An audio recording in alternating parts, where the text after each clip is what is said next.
कैसे हैं आप सब। आपका इजी संस्कृतम पर बहुत बहुत स्वागत है।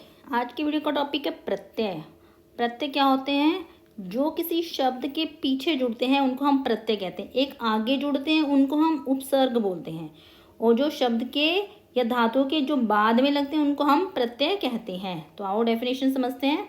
प्रत्यय सदा धातु अथवा शब्द के अंत में जोड़े जाते हैं। शब्द के अंत में जो जुड़ता है उसको हम प्रत्यय कहते हैं।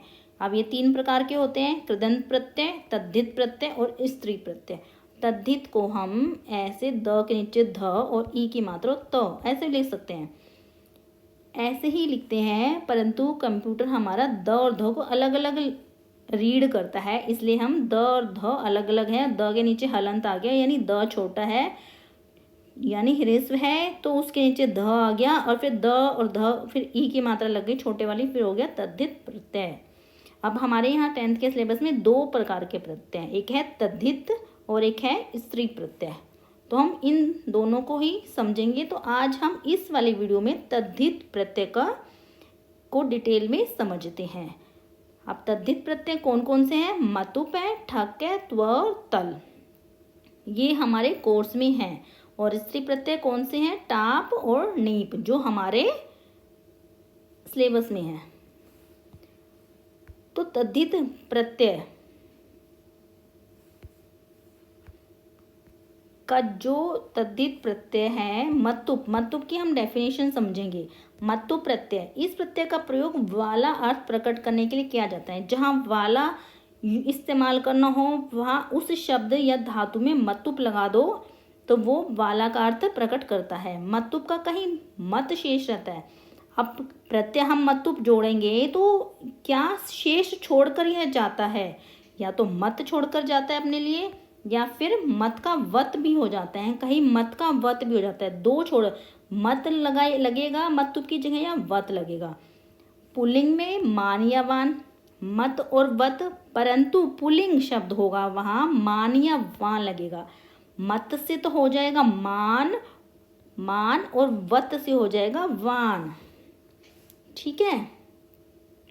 अब मत और वत कैसे लगते हैं हम इसको भी समझेंगे कि कहाँ मत इस्तेमाल होता है, कहाँ वत इस्तेमाल होता है। और स्त्रीलिंग में मति या वती, मान का मति हो जाएगा और वान का वती हो जाएगा। और नपुंसकलिंग में मत या वत से अंत वाले शब्द बनते हैं। ये नपुंसकलिंग में मत या वत लगेगा, पुल्लिंग में मान या वान लगेगा, और स्त्री में मति या वती लगेगा। पुल्लिंग के में भवत की तरह रूप चलते हैं, स्त्रीलिंग में नदी की तरह रूप चलते हैं, और नपुंसकलिंग में जगत की तरह रूप चलेंगे। रूप चलाने से तात्पर्य है एक वचन आएगा तो हमारा क्या होगा? एक वचन आएगा पुल्लिंग में तो भवान होगा, और द्विवचन होगा भवंतु, और बहुवचन होगा तो भवंत है। और स्त्रीलिंग में एक वचन होगा तो जैसे नदी ई की मात्रा आ जाएगी, फिर नद्यौ द्विवचन में, और नद्य है स्त्रीलिंग में। और नपुंसकलिंग में जगत, जगती, जगंती। अब समझ में आ गया? तो पुल्लिंग में रूप चलेंगे, ये स्त्रीलिंग में चलेंगे, और ऐसे ही नपुंसकलिंग में चलेंगे। अब देखिए हम उस पॉइंट को हम क्लियर कर लेते हैं यहाँ पे। अब धी प्लस मतुप हो गया तो मान शेष रह गया पुल्लिंग में, तो धीमान हो गया, और स्त्रीलिंग में धीमती हो गया, और नपुंसकलिंग में धीमत हो गया। तो ये 3 हमारे पुरुष हैं। कौन से? 3 तरह के पुरुष हैं हमारे। ये पुल्लिंग है, ये स्त्रीलिंग है, और ये नपुंसकलिंग है हमारे। तो भानु प्लस मतुप, तो मान बचेगा तो भानुमान, वेरी इजी, और स्त्रीलिंग में भानुमती और भानुमत। ऐसे ही गति प्लस मतुप, गतिमान, गतिमती, गतिमत। कुछ नहीं करना है, एज इट इज मान लगा देना है। मधु प्लस मतुप, मधुमान, मधुमती, मधुमत। वधु प्लस मतुप, मान लग गया, मति लग गया और मत लग गया। धनुष के बाद मान लग गया, मति लग गया और मत लग गया। कुकुद के बाद कुकुदमान, कुकुदमती और कुकुदमत। अब नेक्स्ट है हमारा, अब देखिए ये पहले समझाना था उस पेज से। मतुप का मत शेष रहता है, जैसे श्री प्लस मतुप, श्रीमान और ये स्त्रीलिंग में श्रीमती और नपुंसकलिंग में श्रीमत। और गो प्लस मतुप गोमान गोमती गोमत, और शक्ति प्लस मतुप शक्तिमत हो गया, और इसका पुल्लिंग में हो गया शक्तिमान, स्त्रीलिंग में शक्तिमती और नपुंसकलिंग में शक्तिमत। फिर उसके बाद ये वाला हमारा अभ्यास है जो उससे पहले मैंने करवा दिया, उसके बाद हम ये अभ्यास करेंगे। ठीक है, मतुप का कैसे मत शेष रहता है, और मत कहाँ शेष रहेगा, जहाँ हमारा वर्ण के बाद हमारा क्या हो, स्वर हो कोई, ए या ए आ और म को छोड़ के कोई भी स्वर। देखिए ओ की मात्रा है इसमें भी, शक्ति त के बाद ई की, त से पहले ई हो रहा है ना, शक्ति पहले नहीं, त के बाद शक्त ई शक्ति। और देखिए इनमें पीछे वालों में भी देख, धीमे बड़े की मात्रा, छोटे ऊ की मात्रा, छोटी ई की मात्रा, छोटा ऊ, बड़ा ऊ, धनुष। अब ये हलंत वाला है तो उसमें भी मान ही लगेगा, लास्ट वाला अक्षर अगर हलंत वाला है तो उसमें भी हमारा मान ही लगेगा। कुकुद है इसमें भी हलंत है तो हमारा मान ही लगेगा। अब जैसे कि हमने पहले बताया था, कई जगह मत की जगह वत लग जाता है। ये जो मत वत है ये हमारे नपुंसकलिंग में आते हैं, तो परंतु हम उसको पुल्लिंग और स्त्रीलिंग के हिसाब से बदल लेते हैं। पुल्लिंग में मान या वान हो जाएगा, स्त्रीलिंग में मत या वती हो जाएगी, और नपुंसकलिंग में मत या वत होता है। जब मतुप से पहले, मतुप लगने से पहले म अ या आकारांत, म आ या आ शब्द प्रयुक्त हुआ हो, शब्द नहीं, शब्द में प्रयुक्त हुआ हो, शब्द में प्रयुक्त हुआ हो, अथवा ऐसा शब्द आया हो जिसकी उपधा, उपधा मतलब उपधा अंतिम वर्ण से पहले वाला वर्ण।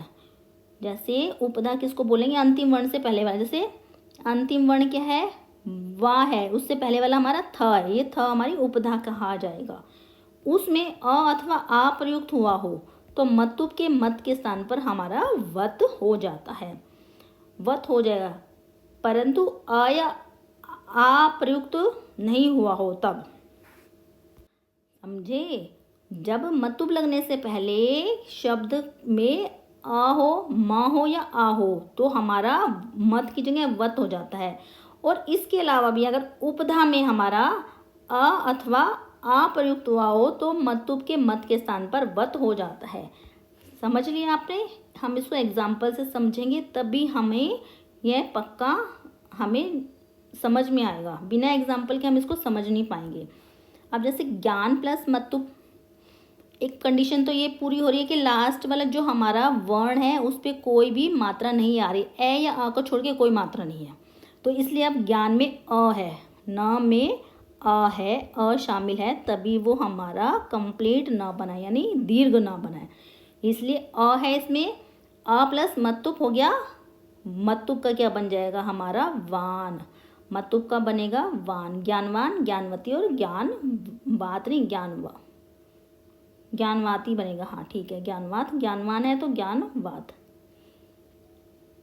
नहीं सॉरी, ज्ञानवत, ज्ञानवत, ये आ का डंडा हट जाएगा हमारा, ज्ञानवत हो जाएगा। अब रूप, प में अ शामिल है तो अ होने से हमारा यहाँ लग जाएगा वत लगेगा, तो इसलिए पुल्लिंग में हमारा वान हो जाएगा, स्त्रीलिंग में वती हो जाएगा और नपुंसकलिंग में वत हो जाएगा। अब ऐसे रस, स में अ है तो मतुप लगेगा तो हमारा हो जाएगा रसवान पुल्लिंग में, रसवती स्त्रीलिंग में और रसवत नपुंसकलिंग में। ये हाँ मैं आपके याद करने के हिसाब से मैं लिख देती हूँ, ये पुल्लिंग है, स्त्रीलिंग है और ये हमारा नपुंसकलिंग है। अब कोच, चौ में अ है, कोच प्लस मतुप कोचवान, कोचवती और कोचवत। उपधा को हम तब देखेंगे जब हमारा इस वाले अक्षर में अगर अ आ या म न हो तब हम उपधा में जाएंगे, अगर पहले ही होगा तो उपधा में जाने की ज़रूरत ही नहीं है। धन प्लस मतुप, कंडीशन यहीं फुलफिल हो रही है, न में अ है तो वान, वती और वत लग जाएगा, पुल्लिंग में वान, स्त्रीलिंग में वती और नपुंसकलिंग में वत। अब शोभा, अब आ गया है, आ में भी सेम कंडीशन लागू होगी, शोभावान, शोभावती और शोभावत।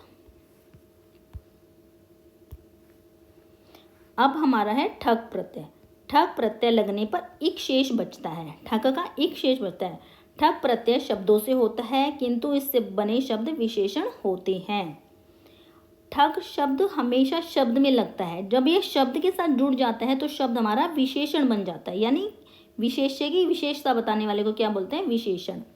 ठग प्रत्यय लगने पर शब्द के प्रथम स्वर की वृद्धि हो जाती है। जो आदि स्वर होता है, जो सबसे पहले वो जो स्वर होता है उसका दीर्घ, उसका वृद्धि हो जाती है, उसमें बढ़ोतरी हो जाती है। कैसे? अ को आ हो जाता है, ई ए को आई हो जाता है, उ और ऊ और ओ को औ हो जाता है, छोटे ऊ, बड़े ऊ और ओ को औ हो जाता है। ये 3 कंडीशन हो गई है। अब ठग प्रत्यय लगता कैसे है ये देखेंगे, सिंपल। बाद में इन 3 कंडीशनों को हम फुलफिल करके देखते हैं। पहले है वर्ष प्लस ठग, हो गया वार्षिकम। मास प्लस ठग, मासिकम। ये नपुंसकलिंग में बनता है म, इसलिए नपुंसकलिंग वाले बताया। आप वार्षिक भी कर सकते हैं, मासिक भी कर सकते हैं। अब देखिए अधिदेव प्लस ठग आपको बहुत मुश्किल लग रहा होगा ये, पर हम इसको इजी करके बताते हैं आपको। जैसे कि अधि प्लस देव, ये 2 हमारा देव के पहले उपसर्ग लगाए। अब उपसर्ग में क्या है, इसमें क्या है, पहले वाला है हमारा अधि, शब्द है अधि। अधि का प्रथम स्वर क्या है, हमारा अ है, तो उसका दीर्घ करेंगे हम। अधि का हो गया आधि, हो गया हमारा आधि। और हमारा अब देव है, देव का प्रथम स्वर क्या है, हमारा ए की मात्रा है।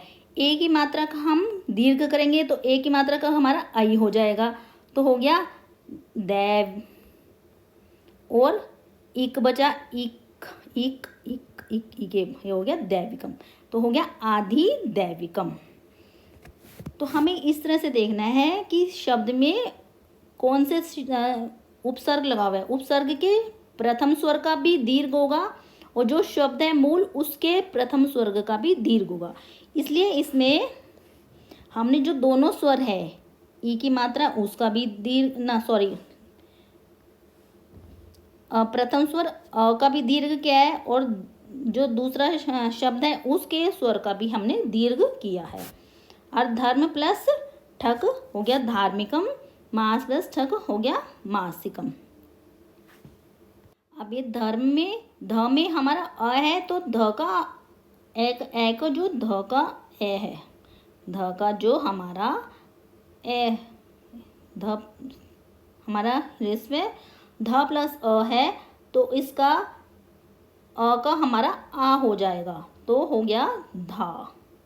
और फिर बाकी ऐसे र म ऐसे का ऐसे लग जाएगा और उसमें इक और जुड़ जाएगा, तो हो गया धार्मिकम। विशेषण में लिंग वचन विभक्ति विशेष्य के अनुसार ही होगा। विशेष्य हमारा अगर पुल्लिंग में होगा तो हमारा ये विशेषण जो बना हमारा ठक प्रत्यय लेके वो भी पुल्लिंग में होगा। अगर वो स्त्रीलिंग में होगा तो स्त्रीलिंग में होगा, और नपुंसकलिंग में होगा तो नपुंसकलिंग में होगा। ये हमने हमारे जो बनाए ये सब नपुंसकलिंग में है, इसलिए पीछे हमारा म लगा है, म ये नपुंसकलिंग में होता है। नपुंसकलिंग में एक वचन में होता है ना, फलम फले फलानी, ऐसी मासिकम मासिके मासिकानी, इस तरह से बनेगा हमारा। अब वो तो था हमारा ए आ का क्या था हमारा प्रथम, हमारे क्या ए को आ हो जाता है, अ को आ हो गया हमारा, ध का धा हो गया, माँ का तो माँ, बड़े का तो बड़ा ही रहेगा, वर्ष में व का वा हो गया, तो अ का आ, तो हमने ये एक कंडीशन तो पूरी कर ली। अब दूसरी कंडीशन हम देखते हैं कैसे कंप्लीट होगी, वो हमारी कैसे फुलफिल होगी। ई बड़ी ई छोटा ए को आई हो जाता है, आई कैसे हो जाता है। अब देखिए द छोटे की मात्रा न है, तो छोटे की मात्रा हमारी आई में परिवर्तित हो जाएगी, तो छोटी की मात्रा हमारी उड़ गई, उसकी जगह में हमारे आई लग गई, आई फिर न का न हो गया, और ठक प्रत्यय लग के इक हो जाएगा, हो गया इक, और नपुंसकलिंग बनाएंगे हम दैनिकम। ठीक है, और ऐसे ही नीति है, बड़े की मात्रा है, प्रथम स्वर है हमारा न के ऊपर, न के ऊपर वाला ये हमारा प्रथम स्वर है, तो इसको हम ये वाला ई बड़ी, तो इसको हम आई कर देंगे, नाई बन गया, और ती का ती बन गया क्योंकि बाद वाला स्वर है, ये तो एज इट इज रहेगा, और ठक का इक बच गया, हो गया नैतिकम, क्योंकि बाद वाले स्वर को तो हमें छेड़ना ही नहीं है, ऐसे कैसे रहेगा हमारा। वेद प्लस ठक, अब ए की मात्रा है, ये वाली ए की मात्रा है तो ए को आई हो जाता है, तो आई हमारा दो मात्रा होती है, एक तो ए से एक मात्रा बनी और जो एक मात्रा ये है उससे ए बनी, आई हो गया ना, दो मात्रा लगी तो हो गया। वे ए की मात्रा हमारी आई में परिवर्तित हो गई और द और इक बन हो जाएगा वैदिकम। ऐसे ही देव प्लस ठक दैविकम, ए की मात्रा का हमारा आई बन गया। अब ऊ बड़ा ऊ या ओ हो तो उसे औ हो जाता है। अब देखिए उद्योग, ऊ है तो औ हो गया इसका, औ द्योग का द्योग हो गया, इक लग के इकम हो गया। ऐसे ही मूल प्लस ठक, ऊ को हमारा औ हो गया, मू को हो गया मऊ और ल हो गया और इक जुड़ गया, ई की मात्रा और क और मा हो गया। ऐसे भूगोल, ऊ को औ हो गया भौगोलिकम, लोक प्लस इक लौकिकम, अधिभूत प्लस ठीक। अब देखिए अधि है, अधि को हम हमेशा आधी लिखेंगे, आधी। अब उसके बाद का हम भूत, ऊ है भौतिक कम हो जाएगा, भौतिकम, ऊ को औ हो जाएगा। इसलिए जो अधि वाले हुए ऐसे, ये हमें पता देखते ही समझ में आना चाहिए, उपसर्ग लगा हुआ है तो उपसर्ग के आ को हमें आ बनाना है, क्योंकि फर्स्ट वाला रूल फॉलो होएगा इसमें, अ का हमारा आ हो जाएगा, प्रथम स्वर है तो अ का आ हो जाएगा। अब त्व और तल प्रत्यय किसी भी शब्द की भाववाचक संज्ञा बनाने के लिए, वो था हमारा ठक प्रत्यय, क्या था, किसी विशेष्य को विशेषण बनाने में प्रयुक्त हो रहा था। ये किसी शब्द को हम भाववाचक संज्ञा बनाने के लिए त्व और तल प्रत्ययों का प्रयोग किया जाता है। इनमें त्व प्रत्यय से युक्त शब्द सदैव नपुंसकलिंग में होते हैं। वो पहले वाले थे वो तीनों पुरुष में थे हमारे, मतुब्बी और ठक प्रत्यय भी तीनों हमारे पुल्लिंग में भी थे, स्त्रीलिंग में और नपुंसकलिंग में भी थे, पर ये हमारे नपुंसकलिंग में है। त्व प्रत्यय हमारा हमेशा नपुंसकलिंग में रहता है और इसका रूप कैसे चलता है, फल के समान चलेगा। और जबकि तल प्रत्यय शब्द हमारे सदैव स्त्रीलिंग में प्रयुक्त होते हैं। इसमें त्व ज्यों का त्यों रहता है, अर्थात त्व का बचता है, अर्थात त्व का त्व ही बचता है और तल का ता शेष रहता है, ल का लोप हो जाता है। कैसे, अब देखिए गो प्लस त्वम तो गोत्वम, क्योंकि हमारा नपुंसकलिंग बनेगा गोत्वम, त्व का त्व बच गया, शिशु प्लस त्वम शिशुत्वम, गुरु प्लस त्व गुरुत्वम, लघु प्लस त्वम लघुत्वम, महत्व प्लस त्वम महत्वम। ये हमारा डबल त आएगा, क्योंकि त और त मिलके हमारा डबल त हो जाएंगे। महत्वम, देव प्लस त्व देवत्वम, मूर्ख प्लस त्व मूर्खत्वम। और अगर हम इसका हमारा ये तो त्व प्रत्यय तल प्रत्यय बनाएंगे तो ये कौन सा है हमारा तल प्रत्यय बने, तल का ता बचता है, गो प्लस तल गोता, शिशु प्लस तल शिशुता, गुरु प्लस तल गुरुता, लघु प्लस तल लघुता, महत प्लस तल महता, देव प्लस तल देवता, मूर्ख प्लस तल मूर्खता। ये देखिए हमारे स्त्रीलिंग बन गए, ये हमारे नपुंसकलिंग बन गए हैं। तो ऐसे हमें ध्यान रखना है कि जो हमारे त्व और तल प्रत्यय वो ये हमारे किसी भी शब्द के साथ जुड़ जाते हैं तो वो हमारी भाववाचक संज्ञा बन जाती है, और हमारे जो ये ठक प्रत्यय हैं वो हमारे विशेषण बन जाते हैं। और हमारा अगर मतु प्रत्यय जुड़ जाता है तो उसका अर्थ होता है वाला, इस वाला, हाथी वाला, घोड़े वाला, शक्ति वाला, रस वाला, रूप वाला, मान लगने से ये हमारा इस तरह से हो जाता है। तो ये थे हमारे क्या थे तद्धित प्रत्यय का, चारों प्रत्यय को हमने समझाया जो कि हमारे कोर्स में आने थे। आशा करती हूँ आपको बहुत अच्छे से समझ में आएगा। ट्रिक्स के साथ मैंने इनको समझाया है, टिप्स एंड ट्रिक्स के साथ मैंने समझाया है। ये नहीं कि मतुब लगेगा सबके तो मान लग जाएगा जी सीधा, नहीं, जहाँ वान लगेगा वो भी मैंने आपको समझाया, जहाँ मान लगेगा वो भी समझाया मैंने।